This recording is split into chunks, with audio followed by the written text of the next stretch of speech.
গত 12ই জুন ভারতের আহমেদাবাদ থেকে লন্ডনগামী এয়ার ইন্ডিয়ার একটি বিমান উড্ডয়নের পরপরই বিধ্বস্ত হয়। দুর্ঘটনায় 260 জনের মৃত্যু গোটা বিশ্বে আলোড়ন তোলে। এ ঘটনায় ভারত সরকারের বেসামরিক বিমান পরিবহন মন্ত্রণালয়, aircraft accident investigation bureau AAIB এবং আন্তর্জাতিক সংস্থাগুলোর পক্ষ থেকে বিস্তারিত তদন্ত শুরু হয়। গতকাল AAIB 15 পৃষ্ঠার একটি প্রাথমিক তদন্ত প্রতিবেদন প্রকাশ করে। প্রতিবেদনে বলা হয়, উড্ডয়নের সময় বিমানটি 180 নটস অতিক্রম করার পরপরই দুটি ইঞ্জিনের ফুয়েল কন্ট্রোল সুইচ হঠাৎ করে রান থেকে কাট অফ পজিশনে চলে যায়।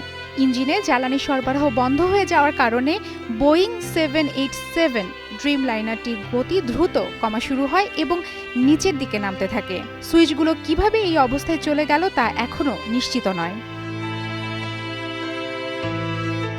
ককপিট ভয়েস রেকর্ডারে পাইলটদের কথোপকথন ধরা পড়েছে, যেখানে একজন পাইলটকে আরেকজনকে জিজ্ঞেস করতে শোনা যায়, তুমি বন্ধ করে দিলে কেন?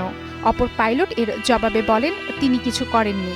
এটি ইঙ্গিত দেয় যে সুইচ পরিবর্তনটি পরিকল্পিত ছিল না এবং হয়তো তা দুর্ঘটনাবশত বা কোনো যান্ত্রিক ত্রুটির কারণে হয়েছে।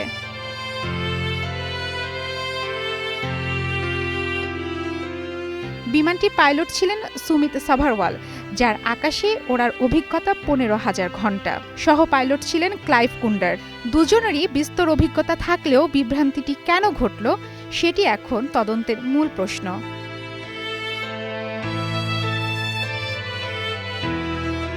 ব্ল্যাক বক্সের তথ্যে আরও বিশ্লেষণ চলছে। চূড়ান্ত প্রতিবেদন প্রকাশ হতে সময় লাগবে আরও কিছুদিন। বোয়িং, GE এবং মার্কিন এভিয়েশন কর্তৃপক্ষ বলেছে তারা এই তদন্তে সহযোগিতা করছে।